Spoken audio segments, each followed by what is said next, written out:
Welcome to சின்ன புள்ளப்பா channel. 2 பொருள் போதும். நம்ம வீட்டிலேயே பன்னீர் செஞ்சு அசத்திடலாம். அதுக்கு நான் 1/2 லிட்டர் பால் எடுத்திருக்கேன்.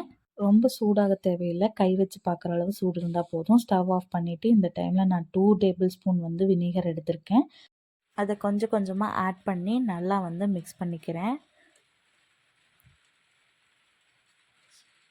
1 or 2 மினிட்ஸில் இந்த மாதிரி திரிஞ்சு வந்துடும் பன்னீர் தனியாக வாட்டர் தனியாக. ஸோ அதை செப்ரேட் பண்ணுறதுக்கு ஒரு வெட் கிளாத் போட்டு அது தண்ணி தனியாக பிரித்து எடுத்துக்கிறேன். நல்லா வடிகட்டி பன்னீரை மட்டும் எடுத்ததுக்கப்புறம் வார்ம் வாட்டர் வச்சு கொஞ்சம் அதில் சால்ட் ஆட் பண்ணி நான் இந்த பன்னீரை கொஞ்சம் போட்டு எடுத்துக்கிறேன். தண்ணி நல்லா வடிகட்டி எடுத்துக்கணும். வெயிட் வச்சுக்கலாம். அப்போ தான் இன்னும் எக்ஸஸாக தண்ணி இருக்கிறதெல்லாம் போயிடும்.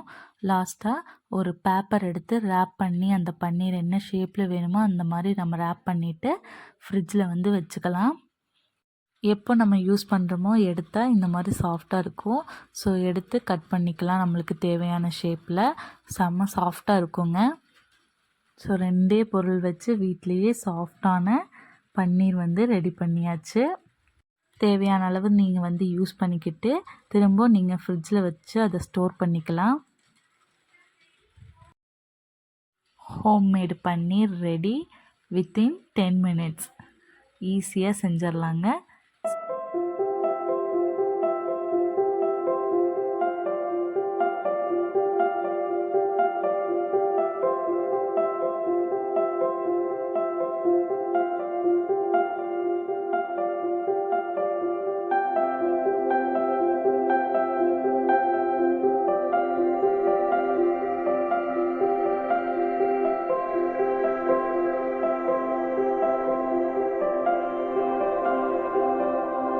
இந்த வீடியோ பிடிச்சவங்க லைக் பண்ணுங்கள், ஷேர் பண்ணுங்கள், மறக்காமல் சப்ஸ்கிரைப் பண்ணுங்கள். Thank you all.